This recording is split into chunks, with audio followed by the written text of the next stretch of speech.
Bom, olá, senhores. Estamos aí na resolução da questão 35 da página 287, que fala assim, ó.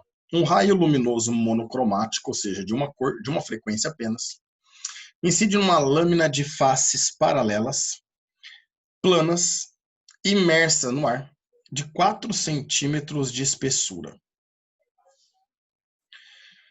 E índice de refração 1,5, sob um ângulo de 45 graus. Ao sair da lâmina, o raio luminoso faz com a normal um ângulo de, e ele quer saber o ângulo de saída. Olha que bacana. Nós temos uma lâmina de faces paralelas, ao qual nós sabemos que a espessura dela aqui, ó, seria a altura dessa lâmina, né? Vale 4 centímetros. Em relação à normal, num ponto qualquer aqui, ó. Então eu vou ter a normal no primeira face, vou chamar de N1, certo? Em relação a essa normal, normalmente a gente desenha ela pontilhada ou tracejada, né? Ele incide um raio que entra com um ângulo de 45 graus em relação à normal, certo? Então ele vem nessa direção aqui, ó, e nesse sentido aproximadamente. Então perceba que este ângulo incidente, que eu vou pintar de vermelho aqui para nós, ó, ele vale 45 graus, tudo bem? Nós sabemos que esse raio iria querer continuar seguindo na sua direção, certo? Olha lá, ele ia querer continuar nessa direção aqui.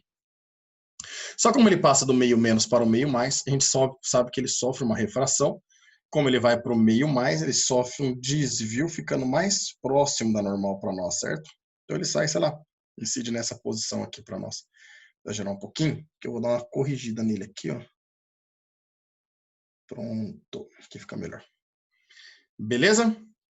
Na segunda face ele incide, então nessa segunda face nós vamos desenhar uma normal também para nós aqui, ó. Essa normal a gente pode chamar de N2. E aí, ó, novamente ele sofre uma nova refração. Então aqui, ó, perceba que esse raio estava nessa direção e nesse sentido.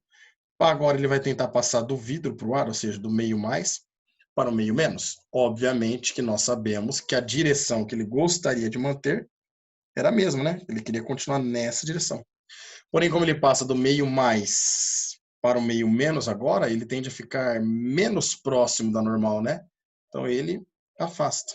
E aí, olha que bacana, ele afasta nessa direção e sentido aqui. Nossa, peão, parece que esse raio saiu paralelo, olha só, paralelo à direção que ele tinha na hora que ele entrou no prisma, na hora que ele entrou nessa lâmina de face paralela. Exatamente, meninos.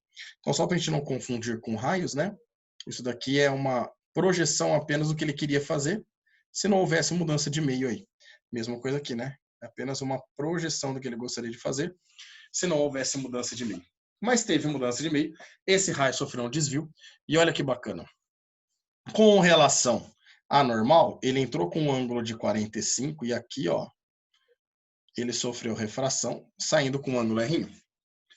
Que, se vocês observarem, olha só, aqui nós temos a regra do Z do Zorro. Estão enxergando o Z do Zorro aqui, ó, que vocês aprendem na matemática? Retas paralelas cortadas pela mesma transversal. Isso significa que se esse ângulo aqui é o verdinho, aquele outro ângulo também é verdinho, também é o R, né? Então vamos marcar lá, ó. Ângulos alternos internos, se lá em cima eu chamei de R, porque esse aqui embaixo também vale R. Olha que brincadeira bacana que nós vamos fazer. Eu vou chamar esse ponto de 1, e eu vou chamar esse segundo ponto de refração de 2. Trabalhando no ponto 1, eu vou aplicar Snell. O que é Snell mesmo? É seno I vezes NI é igual a seno R vezes NR. No nosso caso, vai ficar seno do incidente, que é 45 graus, lá no ponto 1, vezes o NR, é igual ao seno do R vezes o N do prisma. Beleza? E no ponto 2? No ponto 2, nós vamos ter seno do R, que é o incidente agora, né? Na segunda ponto 2, é o R que incide, então seno do R, vezes o N do prisma, é igual seno desse ângulo aqui. Esse ângulo aqui eu posso chamar de qualquer letra, né? Eu não conheço ele ainda, eu vou chamar de I, tá? Então vai ficar seno do refratado, que é seno de I, vezes o índice de refração do meio, que é o NR. Olha que bacaninha. Essa relação aqui, lá no ponto 2, é igual a essa relação existente lá no ponto 1. Então, eu posso igualar as duas equações que nós temos aqui, ó. Seno de 45 vezes o NR é igual ao seno do I, que é o que nós queremos, vezes, de novo, o NR. NR corta com NR. E isso significa que a gente chega que o seno de 45 tem o mesmo valor do seno de I. Não, então, pera lá. Se o seno de 45 é igual ao seno de I, é porque o ângulo I vale 45 graus. Isso significa que o ângulo ao qual esse raio sai, emerge da lâmina de face paralela, é exatamente igual ao ângulo ao qual ele entrou em relação ao normal, que nos dá a alternativa B como correta, né? E vai ser sempre assim, meninos. Não tem necessidade de ficar fazendo toda essa volta que a gente fez aqui para nós podermos entender o que está acontecendo aqui, certo? Lembra do princípio da reversibilidade? O caminho de ida é o mesmo para a volta? Olha a brincadeira que você pode fazer. Você vai fazer isso daqui, ó. Quando o raio vem no meio menos, com ângulo de 45 graus em relação ao normal, ele sai no meio mais com ângulo errinho. Vamos inverter? Quando o raio vem no meio mais com ângulo errinho, ele sai no meio menos com 45 graus. Olha o que eu acabei de falar. Quando ele vem no meio mais com ângulo errinho, ele sai no meio menos com 45 graus. Então, olha aqui embaixo. Quando ele vem no meio mais com ângulo errinho, ele sai no meio menos com 45 graus. Era só fazer o princípio da reversibilidade para você provar.